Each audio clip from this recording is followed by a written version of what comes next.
blessed evening po sa ating lahat. Narito naman si Del para sa ating ika-232nd day na ating sharing devotion video. Today is Sunday.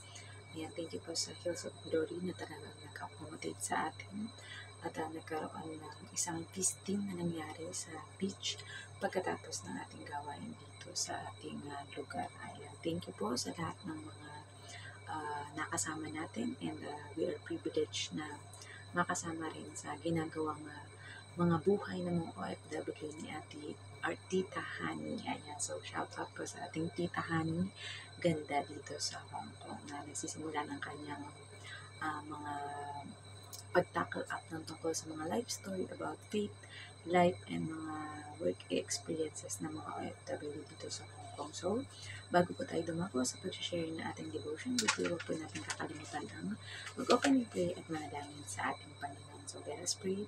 Ama namin Diyos na makapangyarihan sa lahat, kami Panginoon, nagpapasalamat, pinupuri, at tinadakila ang inyong pangalan, Panginoon. Salamat po sa buhay, kalakasan at hininga na ipinagkakaloob mo sa aming Panginoon. Nang sa gayon, Panginoon, ay magamit namin ang mga ipinagkaloob niyo ito ng mga blessings, Panginoon, na hindi napapansin ng iba, Panginoon, ngunit ito ay isang napakalaki na pagpapala para sa aming Panginoon upang maipalaganap ang inyong mabuting balita o ebanghelyo sa lahat ng tao, Panginoon. And I pray, Lord God, that let your light shine upon every one of us, Panginoon, na kayo ang makita at ang inyong kalwalatian ang makita ng mga tao sa aming Panginoon. Hindi ang sarili naming karunungan o paningningan, Panginoon, ngunit laging maging na light and salt, Panginoon, ng mundong ito, Panginoon, na sa kabila, Panginoon, ng mga pinagdadaanan ng mundo, Panginoon, ay magiging isa kaming tanglaw, Panginoon, na tanglaw na nagbumula sa inyo para sa lahat ng mga tao, Panginoon, na namumuhay pa sa kadiliman, Panginoon, mga naliligaw ng landas, Panginoon, at kailangan magkaroon ng matibay na relasyon sa inyo, Panginoon. Habang buhay po kami at walang sawang magpapasalamat sa Panginoon Yesus sa pag-aalay niya ng kanyang buhay para sa katubusan ng aming kasalanan, Panginoon, upang kami ay malaya, Panginoon, na maipamalita ito sa lahat, Panginoon, at sila dinawa ay tumanggap ng salvation, Panginoon, na nagmumula sa tinapos na gawa ng Panginoong Yesus sa pag-aalay ng kanyang buhay sa Golgotha o sa krus ng Kalbaryo. Papasalamat din po kami sa Holy Spirit o Banal na Espiritu, Panginoon, na siyang nagpo-convict sa amin whenever we do, Panginoon, ng mga bagay na hindi kalugod-lugod at kaaya-aya sa inyong paningin, Panginoon. At dalangin po namin na kayo ang kikilos at kayo ang makapagpapabago sa lahat na makakapanood, makakabasa o makakapakinig ng inyong ebanghelyo o mensahe, Panginoon, na ipapahayag ngayong gabi, Panginoon. We pray also, Lord God, at nagpapasalamat kami sa lahat ng mga blessings mula sa aming mga amo, Panginoon, na nagiging paraan, Panginoon, upang makapag-provide kami sa mga pangailangan aming pamilya, lalong higit ng aming mga anak sa school, Panginoon, sa pang-araw-araw na pagkain at mga gastusin, Panginoon. And we know, Lord God, that they are safe, Panginoon, because we are in your presence, we are serving you, Lord God, with all our heart, with all our soul, with all our mind, and with all our might, Panginoon. At dalangin po namin, Panginoon, na we give our time, treasure, and talent, Panginoon, para sa inyo at sa inyong mga gawain dito sa mundo, Panginoon, at maabot ang lahat ng mga tao sa iba't ibang panig ng mundo. This we pray in the name of our Lord Jesus Christ. Amen. Amen. So, ang ating devotion po ay makikita natin sa Lucas 22:39. Sabi dito, nanalangin si Jesus. Lumabas si Jesus at gaya ng kanyang kinagawian, nagpunta siya sa bundok ng mga olibo kasama ang mga alagad. Message, mangyayari naman dito ang pananalangin ng Panginoong Yesus. Gaya sa lagi na niyang nakagawiang gawin, lumabas ito at nagpunta sa bundok ng mga olibo na kasama ang kanyang mga alagad. Application, kung ang Panginoong Yesus ay nakagawian ang pananalangin, dapat tayo din ay makagawian ito. Dahil ito ang sandata natin sa buhay, ang matibay na koneksyon at komunikasyon sa Panginoon. Kaya nga ang Panginoong Yesus, sa gabi bago siya mamatay o dakpin ng mga nais siyang ipapatay, ay ginawa pa din ang manalangin. Sa mga panahon lang ba na problemado tayo, saka lang tayo nananalangin? o sa bawat araw at oras ng buhay natin ay ginagawa natin ito. Nawa, gaya ng salita ng Diyos, makagawian at ituring din nating pang-araw-araw na pagkain o gawain ang manalangin at magpasalamat sa Diyos. Hindi lang para humingi ng anumang bagay sa Diyos, kundi para magpasalamat na buhay, malakas at nagagamit tayo sa pagpapalaganap ng Ebanghelyo sa lahat ng tao. Amen. Praise God at purihin ang Panginoon sa pagkabasa ng kanyang mabuting balita, diba? So yun na nga, di ba may hamon dito, may tanong sa atin na tayo ba ay nananalangin lamang o nagpe-pray kapag tayo ay may mga hihingi ng mga blessings or mga prayer and request natin sa ating Panginoon, di ba? Pero nawa po ay hindi lamang tuwing meron tayong nire-request or meron tayong kailangan sa ating Panginoon, tsaka lamang tayo nananalangin. Dapat po, in every day, in every moment of our life, ay lagi tayong nananalangin sa ating Panginoon, di ba?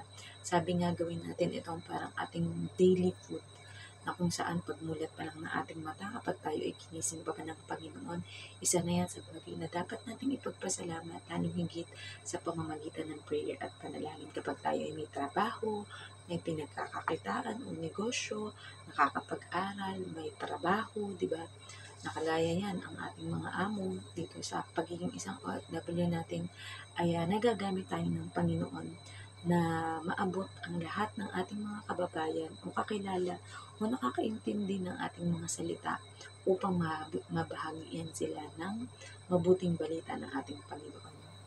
At para sa mga hindi nakakaalam, ang olive kasi, or ang olibo, di ba, karamihan ginagamit rin sa mga Mediterranean country ang olive oil. And kahit dito rin sa Hong Kong, ayan, ginagamit natin yan, olive oil.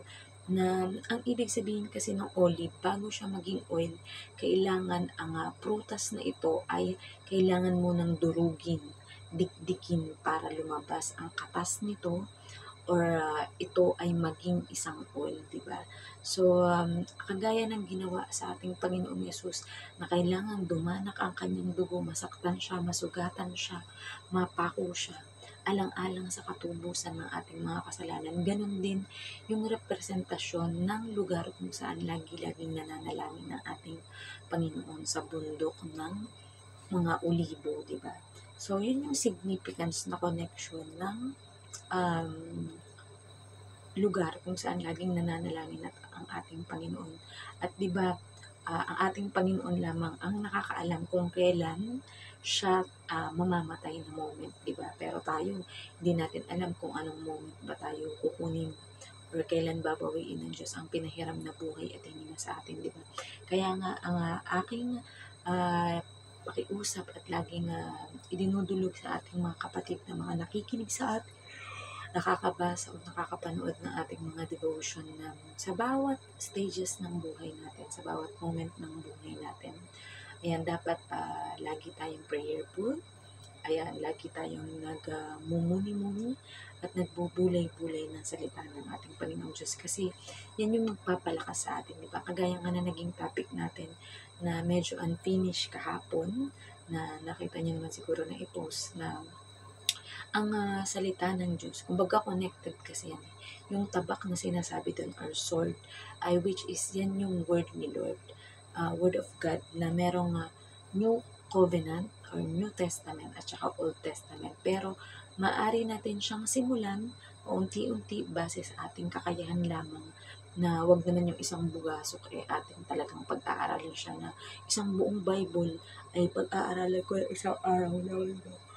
It takes time, kaya nga tayo hanggat maaari ay 1 verses per day na maaari nating ipaliwanag or i-interpret based sa knowledge and wisdom na ipinagkakalob sa atin ng ating Panginoon upang lubos o higit na maunawaan ito ng bawat makakapakinig. At kagaya sa pagkain, di ba? Hindi naman tayo kapag tayo kumakain na pagkasubo mo ay lunok mo agad, di ba? Siyempre kailangan ninunguya o chinuchu mo ito or kumbaga ninanamnam. So, ganun din yung ginagawa natin sa pag-aaral natin ng daily devotion.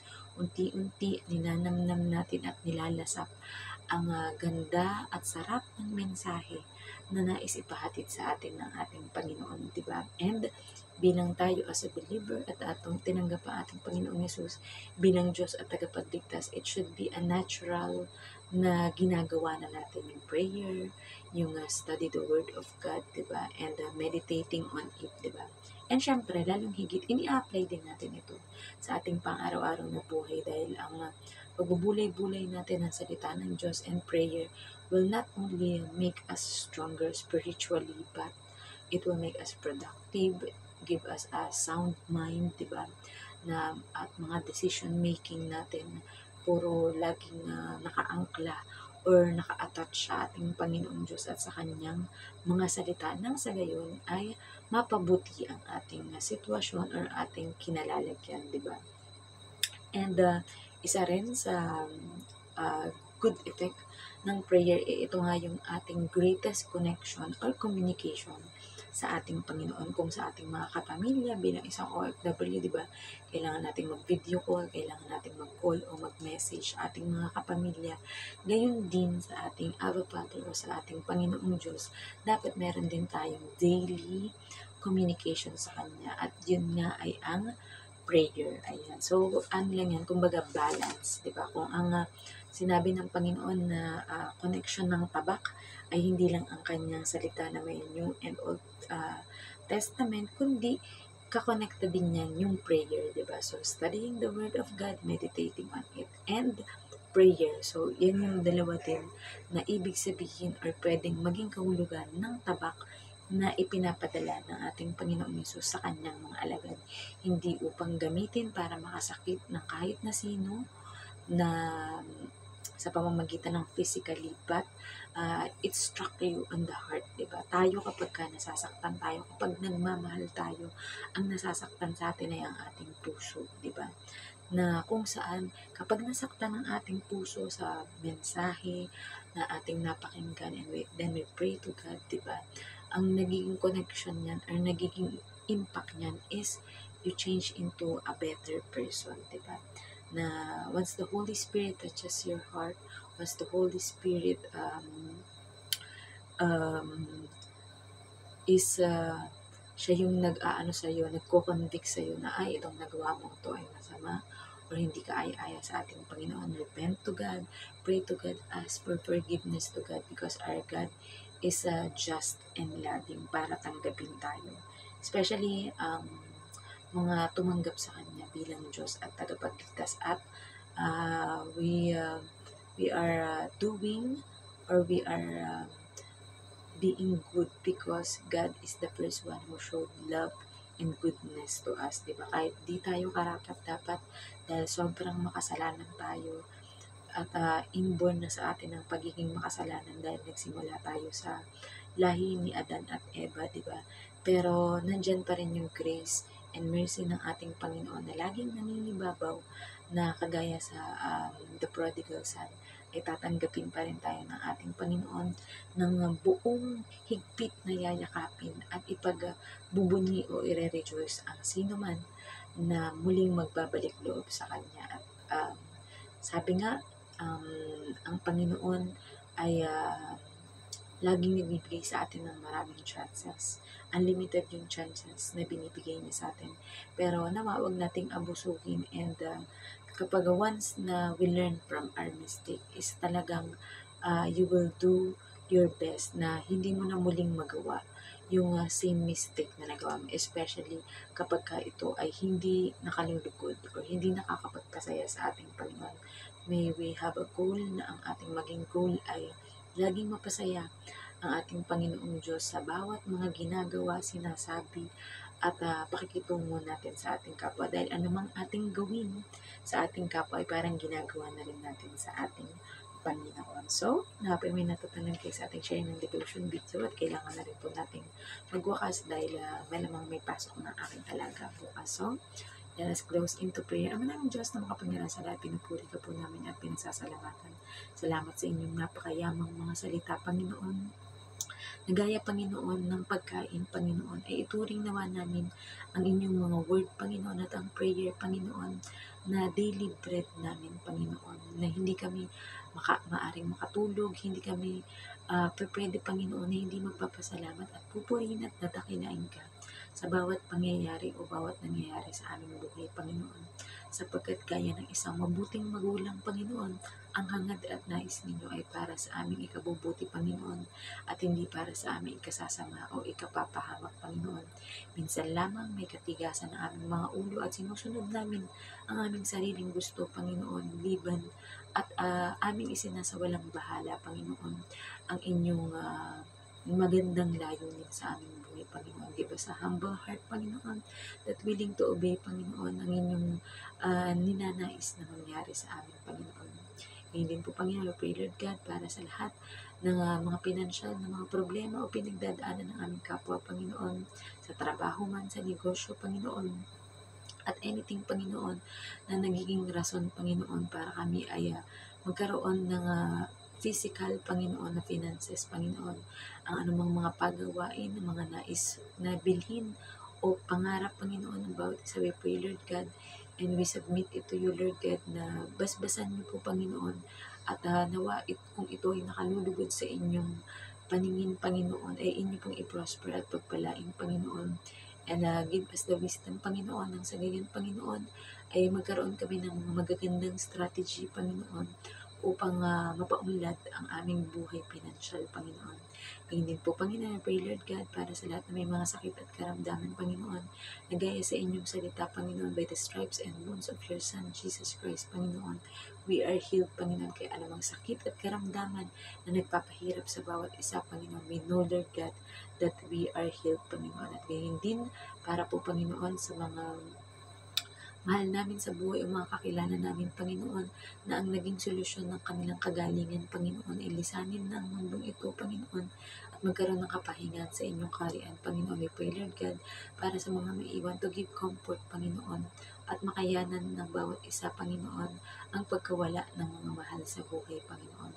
We also pray, Lord God, for the pastors, priests, evangelists, mga leaders, Panginoon, and even the normal members, Panginoon, of your churches, Panginoon, nagpupuri, dinadakila, Panginoon, at ipinapahayag ang inyong mabuting balita at nagdi-disciple, Panginoon, ginagawa ang inyong greatest commission to go therefore and make disciple of all nations, Panginoon. Kayo po ang siyang gumabay, Panginoon, na sa lahat ng tao na makakausap at makikilala namin, Panginoon, we will have a great purpose, Panginoon, na ibahagi sa kanila ang tungkol sa inyo, Panginoon, na huwag kaming mahiya, Panginoon, but be bold and humble enough, Panginoon, to share you to everyone, Panginoon, especially sa mga wala pang pagkakilala sa inyo at matibay na relasyon sa inyo, Panginoon. We also pray, Lord God, para sa aming bansang Pilipinas, Panginoon, lalo na sa nangyayari sa political, Panginoon, that everything will be smooth sailing, Panginoon, from the highest leader, Panginoon, until the lowest leader of every barangay, Panginoon. We pray, Lord God, that they will fear you, Lord God. They will follow your instructions, Panginoon, and our nation, Panginoon, will be a holy nation, Panginoon. Our nation will be a submissive country, Panginoon, sa inyo, Panginoon, at ang inyong mga leader, Panginoon, na iluluklok sa katungkulan, Panginoon, ay may takot at matibay na relasyon sa inyo, Panginoon. Nang sa gayon, Panginoon, ay mapaunlad ang ekonomiya ng bansang Pilipinas, Panginoon. Alam namin, Lord God, that nothing is impossible to you, Lord God. Aalisin ninyo, Panginoon, ang mga korap, Panginoon, at may mga masamang intensyon para sa bawat mga bansa, Panginoon, at bagkus ilalagay niyo, Panginoon, ang may matibay na relasyon sa inyo, Panginoon, upang sa bawat desisyon nila, ito ay nakalulugod sa inyo, Panginoon. We also pray, Lord God, para sa bansang ito ng Hong Kong, Panginoon, na nagiging paraan, Panginoon, para kami bilang mga OFW, Panginoon, ay magkatrabaho. Alam po namin na darating ang panahon, Panginoon, na hindi na namin kakailanganin malayo sa aming mga kapamilya o mahal sa buhay, Panginoon. Bagkus ay sama-sama kami sa pag-unlad ng aming bansa, Panginoon, at talong higit ay ang pag-unlad ng aming spiritual life, Panginoon, na maibahagi sa lahat ng lugar at sa lahat ng dako, Panginoon. We also pray, Lord God, para po sa lahat ng mga body of Christ, Panginoon, na different churches, different denominations, Panginoon, na nagpupuri at ginagawa ang lahat ng paraan, Panginoon, upang ma-outreach even the remote area of this world, Panginoon, upang makilala, tanggapin ang inyong bugtong na anak na si Jesus bilang Diyos at tagapagligtas, Panginoon. At alam namin na kapag hindi kami napagod at nanghina sa aming ginagawang ito, Panginoon, sa pagmuling pagparito at pagbalik ninyo bugtong na anak na si Jesus ay maririnig namin siyang sabihin ang salitang, "Well done, good and faithful servant." At makikisalo kami, Panginoon, sa inyong kagalakan, sa inyong kaharian, Panginoon. Help us to evangelize more souls, Panginoon, and to lead others, Panginoon, into your likeness, Panginoon, to mahikayat sila, Panginoon, na magkaroon ng matibay na relasyon sa inyo at hindi lamang kayo basta kilala, Panginoon, bilang Diyos, Panginoon, at ang Panginoong Yesus bagkus, Panginoon, ay mayroong matibay na relasyon sa inyo, Panginoon. Tunay, Panginoon, na ano pa man ang mga secret prayer and petition ng bawat isa, Panginoon, ay idinudulog namin ito sa inyo. Lalong higit ang mga OFW, Panginoon, sa iba't ibang panig ng mundo, Panginoon. Ingatan niyo po sila, i-provide niyo po ang lahat ng pangailangan ng mga pamilya, Panginoon, mga pag-aaral ng mga anak, Panginoon, mga pagkain sa araw-araw, Panginoon. At ano pa mga gastusin, Panginoon. We know, Lord God, that we are well provided, Panginoon, because we are serving the most richest God in the whole world, Panginoon, na may likha ng langit at lupa at pag-aari ang lahat ng ito. Tunay na iiwan namin ang lahat ng ito, Panginoon, ngunit kailanman ang inyong mga salita ay hindi magkakaroon ng bula at hindi mawawala sa mundong ito, Panginoon. Kaya dalangin po namin, Panginoon, na pagtibayin niyo kami, Panginoon, sa bawat pagdadaanan namin sa aming buhay, Panginoon. Gaano man ito kabigat o gaano man ito kahirap, Panginoon, we are victorious, Panginoon. Gaya ng victory na naranasan ng Panginoong Yesus sa krus nang tubusin na kami mula sa kapahamakan ng kamatayan, Panginoon. At binigyan niyo kami ng buhay na walang hanggan sa pamamagitan ng inyong bugtong na anak na si Jesus, Panginoon. Muli, kayo po ang mataas at mapapurihan sa aming buhay. Salamat sa oras na ipinagkaloob niyo upang mapagbulay-bulayan namin ang inyong mga salita sa likong ito. This we pray in the name of our Lord Jesus Christ. Amen. So, good night po sa ating lahat. God bless. Bye-bye.